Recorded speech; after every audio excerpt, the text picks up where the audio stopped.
do you do? Not Vince. My name's Chris Stigall. In for Vince today. We've hung out a couple of times before. If you're a regular listener, it's good to be back with you. Vince is away today and tomorrow. As for me, I host a little program in the mornings down the street in Philadelphia. It's always a pleasure to be back with my friends and colleagues and family here at WMAL, and most of all, you. Glad you're here. You know how to reach us. The number's the same. Host different.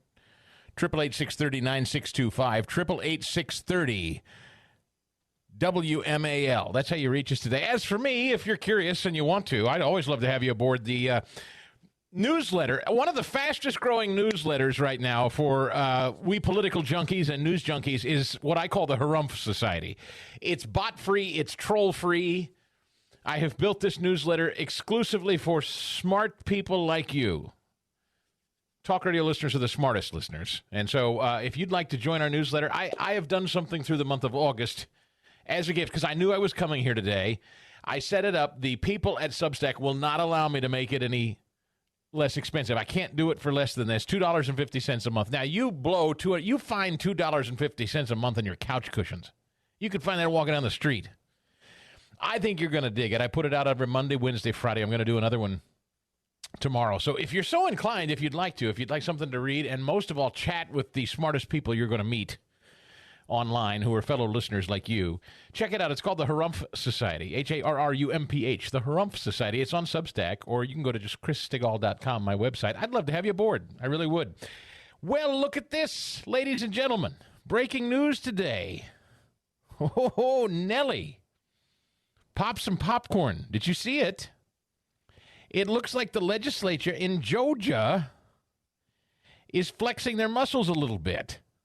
Now, I don't know what will come of it, but this letter issued today by Colton Moore, state senator, Georgia's Senate District 53, directed to the office of Governor Brian Kemp. Dear Governor Kemp, we, the undersigned, being duly elected members of the Georgia House of Representatives and the Georgia Senate, and comprising 3/5 of each respective house, pursuant to Article 4, Section 2, Paragraph 7.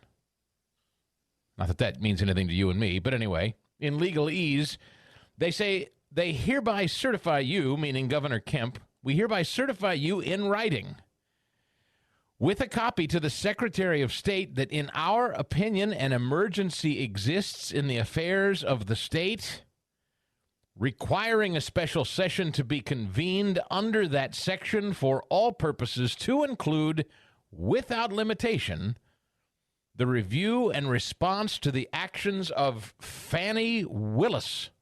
Whoa. Could it be that the legislature in Georgia is about to spank a Fanny? We'll see. I don't know, but this is exactly what legislatures are supposed to do. This is the representative body of the people actually showing a little fortitude here. I like this. This is on the same day that in North Carolina, same deal.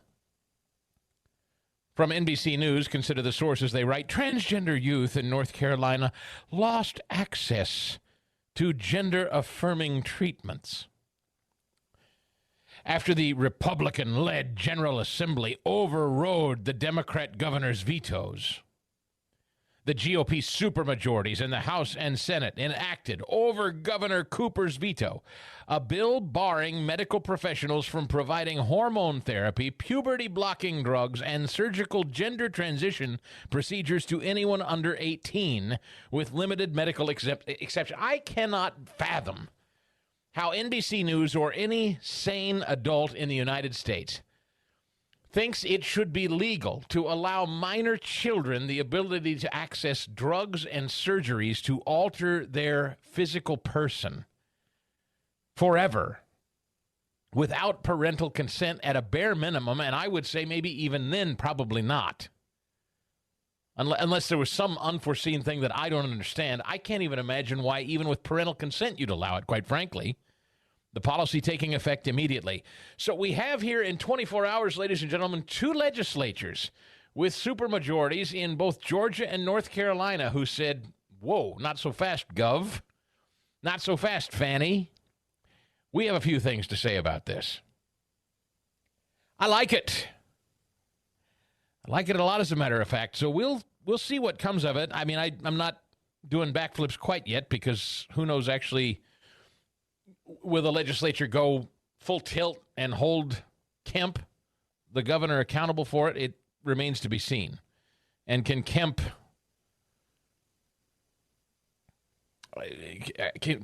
will Kemp ignore it?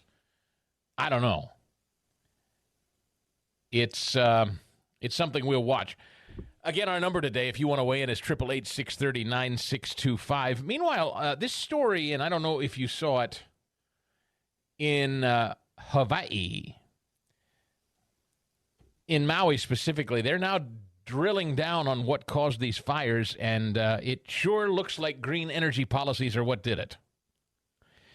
It looks like the Hawaiian Electrical Cooperative there decided, since a lot of green nonsense was to be implemented over the next few years, they just decided, screw it. We're not really going to tend to the current infrastructure since we're going to get rid of all of it soon enough anyway, is basically the way I'd shorthand this from the Wall Street Journal. Hawaiian Electric knew of wildfire threat, waited years to act. 4 years ago, the utility said it needed to do more to prevent its power lines from emitting sparks. It made little progress, focusing on a shift to clean energy. During the 2019 wildfire season, one of the most dramatic events Maui has ever seen, Hawaiian Electric concluded it needed to do far more to prevent its power lines from emitting sparks. The utility examined California's plans to reduce fires ignited by power lines, started flying drones over its territory, and vowed to take steps to protect its equipment and customers from the threat of fire. Nearly 4 years later, the company completed very little of that work. Between 2019 and last year, they invested less than $250,000 on wildfire-specific projects on the island. It didn't seek state approval to raise rates to pay for broad wildfire safety improvements until last year, and they have yet to receive it. Now the company facing scrutiny, litigation, and a financial crisis over indications that its power lines might have played a role in igniting the deadliest U.S. wildfire in more than a century. Of course, NBC News this morning refers to this as a climate change-driven wildfire. No, it wasn't. I mean, yes, half the island is dry. The other half is completely fine. The winds are what were to blame, and anybody that understands Maui, and I didn't until I spoke with a meteorologist who understood the topography of the place, said this whole situation is to be thought of like you'd see a bag spinning around in a small wind vortex in between two buildings, or if you're walking down an alley and you see, a bag not moving forward or backward, it just seems to be swirling and spinning. That's effectively what these winds were doing when they'd blow in off the sea, hit the mountain range of the volcano that basically cuts Maui in half, and just make a circular, almost cyclone wind tunnel kind of event, like the Santa Ana winds in California. And yes, it was dry, but my meteorologist friend said, look, one good rain and they'd have been caught up. It's not like it's unprecedented that they've never had a dry spell. And the other half of the island, as I said, they were getting plenty of rain because these winds were blocked from the mountain. So then you couple that with an electrical grid, as reported by the Wall Street Journal, that is shorting and sparking, and good grief. Of course, you've got a recipe for disaster. The blazes caused 110 deaths, destroyed the historic town of Lahaina, and resulted in an estimated billions of dollars worth of damage. Mounting evidence suggests the utility's equipment was involved in what started the fires. One video taken by a resident shows a downed power line igniting dry grass along a road. A firm that monitors grid sensors reported dozens of electrical disruptions in the hours before the fire, including one that coincided in time with video footage of a flash of light from power lines.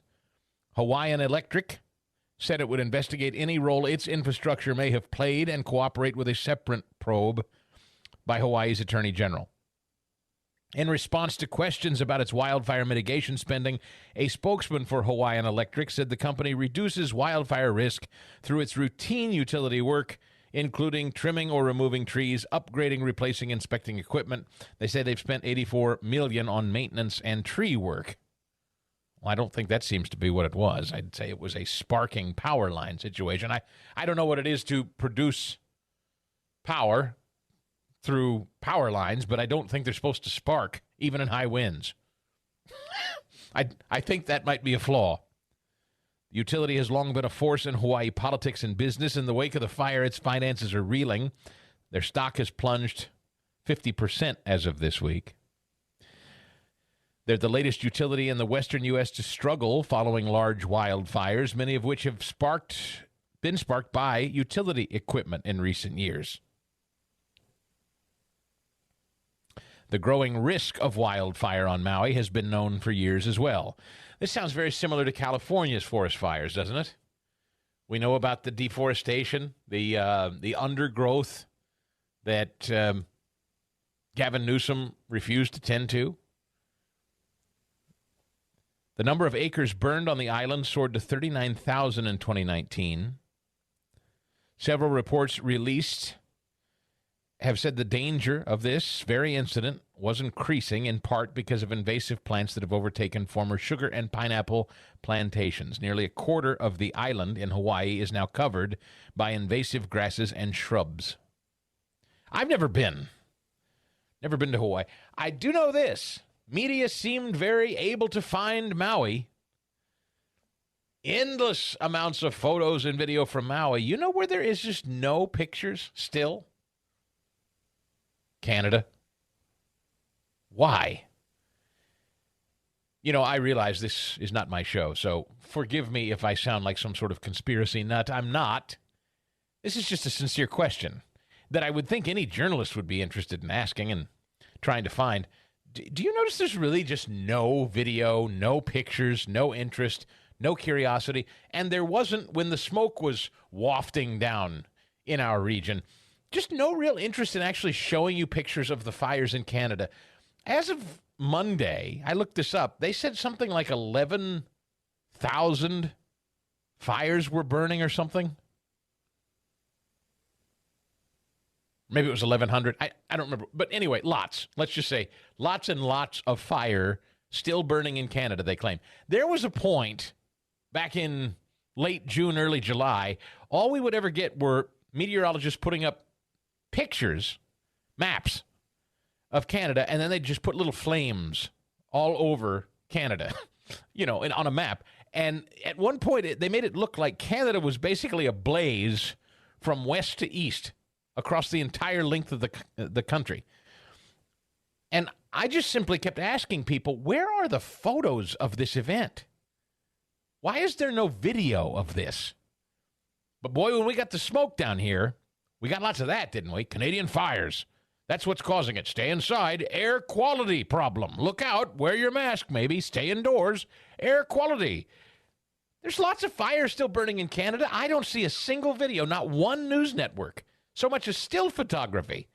Oh, I know you can find an online story here or there, but I'm just asking, if you have thousands of fires burning from coast to coast in Canada, why no pictures? Why no video? Why no interest? It's still curious to me. Sorry, as a guest host, it's my prerogative, I guess, to take advantage of this opportunity to use Vince's microphone to ask this audience the same question. Why is there no journalistic curiosity of the fires in Canada? Sincerely, you would think that eco-wackos would use this opportunity to really pump those up and blame you and me and whatever we're driving or eating or the light bulbs we're using or whatever for the fires. They're not talking about it. But boy, they're all there on Maui, aren't they? I don't know. Maybe it's a better assignment. You get called from the news desk, hey, we want to send you to Maui. Right on. You'll go. Hey, we want you to go up and cover the wildfires in Canada. Nah. I don't have my passport in order. I mean, what? We're in a 24-hour cycle of news, drone footage, cameras everywhere all the time. I have yet to see any compelling video of the fire in Canada. To this day. You? Is that just me? Am I making that up? Anyway, we're off to the races. Glad to have you here today. Chris Stigall in for Vince Coglianese. You know the number, 888-630-9625. In Manassas, waiting patiently, it's Andrew. Andrew, glad you called. Good to meet your acquaintance. Welcome in. Hey, Chris. Look, one of the things I really hate is when people turn very simple things into, some sort of notorious or dastardly deed. Okay, power wires, standard power wires, if they're blown in high winds, will crackle, will snap, will stress, will spark. Okay. Mm-hmm. Now the only thing they didn't do is they should have turned the power off to them. But then you got yourself a problem, because this is what they did out in California when they had all the high, fire warnings. They started shutting the power lines off to prevent them from snapping in the winds, and then people were, distressing under the oppressive heat. But there was nothing abnormal about what those power wires were doing.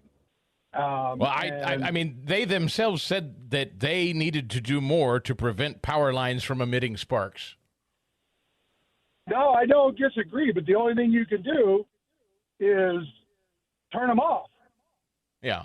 Well, I mean, look, I'm not saying that I know exactly how it works or how you're to deal with it. All I can do is go off of what the Wall Street Journal quoted the power company as saying, Hawaiian Electric, we should have done more, we intended to do more, and we hadn't. So all I can do is go off of the news I'm reporting, and that's what caused it. It was not global warming, which for about a week we were left without any cause of this damn thing. At least we figured out what it is.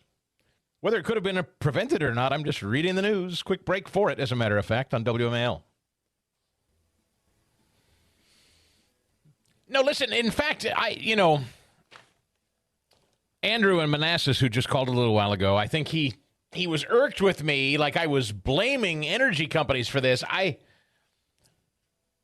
First of all I know is the Wall Street Journal's reporting and the Washington Post yesterday was that this energy company is who they're now targeting as responsible for the sparks from the lines that came down in the wind and started the fires. And all I know is they admit themselves they could have or should have been doing more for infrastructure-wise to be prepared for this, and they decided not to because in due course they felt that green energy was going to be their priority, so why waste our time investing in traditional grid issues, which I think becomes a more energy-centric discussion in this country. I'm not anti-utility. Don't misunderstand. Daniel Turner is not either. He's founder and executive director of Power the Future. My name's Chris Stigall, by the way, in for Vince Coglianese today. Thrilled to be here on WMAL. You know our number, incidentally. If you want to get in on this, it's 888-630-9625. Mr. Turner, pleasure to talk with you here in the nation's capital. Good day. Chris, I thought you were introducing yourself to me, and I was going to say I've been with you many times, and I'm a great fan. So it's wonderful to be on you co-hosting or substituting for Vince today. Likewise. Thank you, Daniel. Yeah, you're one of our favorites. And I wanted to be clear because the gentleman sounded like he was a little incredulous that I was oversimplifying the utility issue or that I was somehow maybe unfairly pegging the blame for these fires on this utility. I'm not anti-utility company. Don't misunderstand that at all. But I think it seems to be that's the direction these fires in Maui are being targeted. I don't know what you know or what you can. We talk a lot about how to deliver reliable, cheap, plentiful power to people's homes. And I think most utilities are trying to do that, despite government working against them. So I don't want to make them a villain. I'm just saying that seems to be what they're saying is the issue here. I agree with you 100%. And utility companies are definitely in a tough spot because they are not totally private entities, and they are, like my wonderful fossil fuel industry, they are heavily regulated by government. So the utility companies are getting told by a bunch of bureaucrats, hey, look, we passed a law that says 50% of the energy has to be green by the year X. Make it happen. And then the utility companies are scrambling. So if the Maui Electric is saying, look, we knew we had to replace a lot of our lines but we have a fixed budget, and we have now a rule from the government that says we have to put up solar panels or wind farms. That's where we pivoted. And so I don't think there's intentional malice here, but I do think when government bureaucrats who have a political agenda get involved, they create chaos. Every time I talk to you, I feel like I liken the green agenda to the COVID agenda, and I do always believe it's a perfect analogy. Look at the chaos that they created during COVID, all for our good, right? All to protect us, all to keep us safe. So they claim, but they created absolute chaos and bankrupted businesses and ruined people's lives and drove up the suicide rate and killed our education system. But it was all good intentions, right? It wasn't meant to be that way. That's just the result. And what they're doing to the utility companies is very, very similar. I'll give you an example of exactly what you're talking about. I have good friends in the utility industry, high-ranking officials actually in one utility company. I'll just say in the Midwest. And this particular company, headquartered in this particular state, and it's a Republican, a red legislature, a red governor. They have what they call a board of utilities. And this mostly Republican-appointed board of utilities has now forced this utility company in this red state to issue what they call time of use rules on their customers. And I would just warn everyone listening to us right now that this is, if it's not already on your power bill, it will be coming soon. You can bank on it. Time of use rules, which tell a utility between the hours of 4 and 8, 4 in the afternoon to 8 p.m., that is peak use. And if you're going to insist on using dishwashers and washers and dryers and generators and stuff that draws a lot of electricity, we're going to charge you lots more in an attempt to basically discourage you from using a lot of energy during those peak hours of 4 to 8. This is something the utilities are being forced to do by a state board, an unelected board. I mean, this is going on all over the country, Daniel. It really is. And the next step after that is what we have seen in several municipalities, especially in the state of Colorado, where then they say, well, the next step is now we're going to put in a smart meter. And if you don't obey, if you use more electricity than we think you should be able to use, we're just going to turn it off. And you can see multiple stories online. Close to 10,000 people have complained that they put up their thermostat and the utility company lowers it because they've decided, nope, we don't think you deserve that much electricity right now. Or what they really mean is we're not producing enough electricity for the grid. And so this is a huge problem. Why are they not producing enough electricity? It's 2023. Our parents didn't have this problem. My grandparents during World War II never said that they were having utility problems. And yet now at this time of great Bidenomics, when everything is supposed to be hunky-dory, we can't produce enough electricity for our customers, and we can't. And the reason why is not because we don't have enough electricity production, not because we don't have enough resource, or not because we don't have the potential. It's because government bureaucrats who don't know a damn thing about the electric grid are passing on these silly green mandates. So the utility companies are in a bind, and sadly, you're going to see this happen more and more and more as bureaucrats get more green and they get more involved in making energy policy.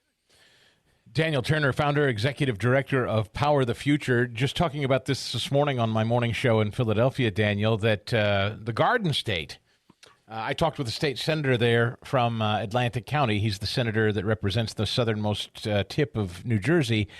And most of his constituents, particularly those that are up and down the coastline of New Jersey, they are vehemently opposed, the majority of them are, including Democrats, by the way, vehemently opposed to what Phil Murphy, the governor of New Jersey, is advocating, and that is planting, and I loved this word. I had not heard this term before, industrializing the ocean, planting these windmills up and down the coastline of New Jersey. And we've seen now something like 40 marine mammals since December wash up on the coast, and unabated, Phil Murphy and a lot of the Democrats say, full steam ahead. Let's industrialize the ocean, plop those windmills out there. And, among many things that are problematic about it, one of the first things is I explained to him, I just vacationed at the Jersey Shore this summer. And I said, if they do that to the town that we love to go visit, I'll never return. I like to sit out. I rent a place on the shore. I like to look out at the ocean. I don't want to stare at a bunch of garbage windmills. Like, I'm out. You know what I mean? No. That's just me. No, and you're absolutely right. And not only do they not work, but they are made predominantly in China, and they're built by foreign companies. And so who are the beneficiaries? And proof that it doesn't work is we just have to look at places like California and also Texas. This is bipartisan stupidity. It is not just Democrats who have bought into this agenda. A lot of Republicans have as well. And you just have to look at utility rates and how much they've skyrocketed. And you have to look at latency and intermittency. And you have Texas Republicans and California Democrats sending those emails saying, hey, everybody, please don't you do laundry after 4 p.m. because the grid is dying. Or, hey, everybody, fingers crossed we don't have a storm. And I say this now, we have fingers crossed energy policy in this country, right? Let's hope we don't have a bad winter. Fingers crossed there's no ice storm in Texas, because last time 700 people died when the wind turbines froze, right? Fingers crossed it's not a very hot summer. And that's not how we do energy policy as adults, but it is how we do energy policy now under this green agenda. And quite frankly, that's the end of American greatness, because what made this country great was reliable, abundant, inexpensive energy. And that meant cheap goods. It meant cheap food. It meant a very inexpensive life. And with the surplus of cash, you bought things, you built a business, you sent your kids to college, you supported your local charities. Cheap food, cheap energy, cheap life made America a fantastic country. And what we're seeing now is our country's becoming very, very expensive, like our European ancestors have been for a while. But you know what? I love my Irish grandparents and my Italian grandparents. I don't want to be them. They left that continent for a reason, right? They came here, and we're turning into them. And I have to say, we're getting awfully comfortable, not you and me and those listening, but government, news media, all seem very comfortable now with approaching and hovering over, in many cases, $4 a gallon gas. This is becoming commonplace and comfortable rather than a news event. Well, a real concern I have under this administration is that the baseline normalcy is shifting to the left, and we're accepting it. It is not normal to see $80 a gallon gas. And for the last year, it was not normal to see $70 a gallon gas. Barrel of oil. Oil should be $45, $50 a barrel. It was under the Trump administration, right? And he was the oil shill. He was in the pockets of big oil, and oil was $40 cheaper, right? But what's happening now is we are seeing this as normal. Or you ask people, you ask my mom at the grocery store, yeah, that's just what chopped meat costs these days. No, Mama, that's not normal. It is not normal that eggs are $5 a dozen, but it is becoming normal. And if you go back to the beginning of this, which was the Obama administration, when they talked about European-style pricing, they wanted it. They want things to be expensive. It creates government dependency. It's great for huge corporations. It's just terrible for people. And you know what? Do Democrats ever really care about people? The answer's always no. Daniel Turner, executive director, founder, of Power the Future. Bottom line is for me, because what worries me most is these policies are set in motion, and poor utility companies, as we started off by talking, and by the way, automakers, while we're at it, what do? I mean, because if they feel like they just keep getting jerked around every time an administration changes hands, I feel like they just acquiesce and say, all right, just screw it, because inevitably we know some wacko is going to come back into office that's going to force us all electric or force us into solar panels. So we'll just have to take our lumps whether we want to or not. Do you think an administration can make a difference here? I think an administration can hopefully reverse course before it's too long. But I do agree with you that ultimately they will throw in the towel, right? Uncertainty in the market is deadly. And right now, if you are running a business or planning on running a business, you do not know what tomorrow is going to bring, and not just in terms of energy prices, but in terms of immigration prices. Look at restaurants in my great city of New York, where I was born and raised. I was there all last week, although thank God I'm back on my farm in Shenandoah, because I hate New York now, sadly. But my beautiful city of New York, restaurants closing left and right. Why? Because They've turned the area into illegal immigrant housing. And you're not going to spend $85 on a porterhouse looking at a bunch of illegal immigrant tents out the window. It's just not. So famous restaurants are shutting down. Uncertainty breeds chaos, and uncertainty in energy markets breeds chaos. And so all these industries you mentioned, the automobile industry, the entire fossil fuel industry, manufacturing, if you don't know what tomorrow's going to bring, how do you plan? How do you budget? You and your family looking at your 2024 budget. What's tuition going to be? What's this going to be? How do you plan? It's impossible to do so. And that's the problem that we're seeing with this administration, is that it creates perpetual states of chaos. And that's not how you run a great country like America. We've never had this sort of chaos dominate our marketplace, and we have it now. It is always great to catch up with you, Daniel Turner, founder, executive director, Power the Future. Thanks for being such a clear voice on such an important issue. It's everything. I mean, without cheap, plentiful, readily available energy, we're screwed. It's like that's it. It's ball game, isn't it? It's not sexy to talk about power supply and power grids until we get freak cold and people start dying in the cold and we're rationing heat and burning furniture like they do in Germany. You don't want it to get to that, but that's unfortunately what it's going to take, I'm afraid. Yeah, it is, and that's why the climate agenda is the ultimate example of white privilege, because only a certain group of people who are so comfortable in their socioeconomic status have the luxury of saying, I'm going to lay down in traffic to fight climate change, or I'm going to stand here on a street corner and scream no more oil. The rest of us have jobs to do. The rest of us have a life to live. The rest of us are trying to survive. But it is a luxury of the rich people because they don't care if they're making life expensive. They don't care if they've driven up prices 30, 40% across the board.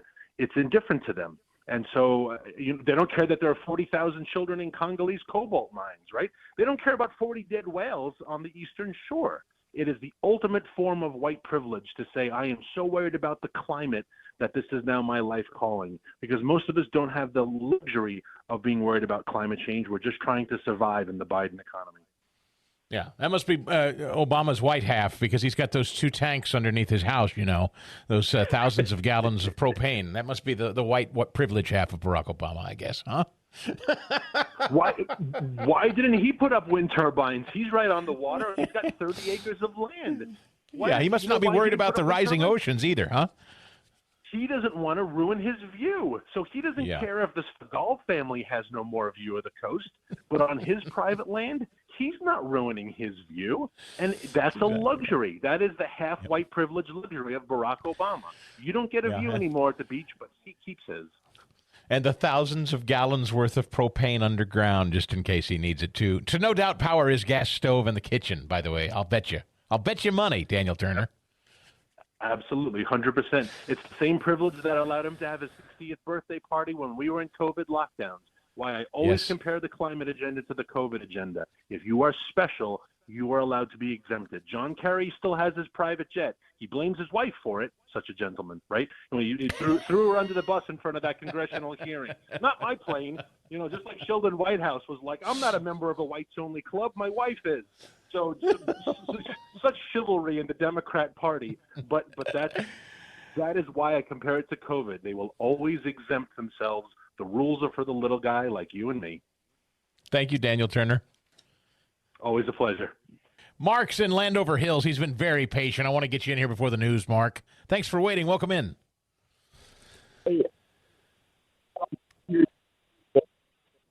Oh, killer. I'm sorry, Mark. We're having reception troubles. Serves me right for trying to do it quickly. If you want to hang, I'll try it in the next hour. Sorry, buddy. Not intentional. Julie Kelly is just around the corner. She's got the very latest on... Did you see this Tucker interview with Stephen Sund, the Capitol Police chief formerly? Good stuff. She'll react. And we'll talk about Fani down there in Georgia coming up on the Vince Coglianese Show. I'm Chris Stigall, filling in on WMAL.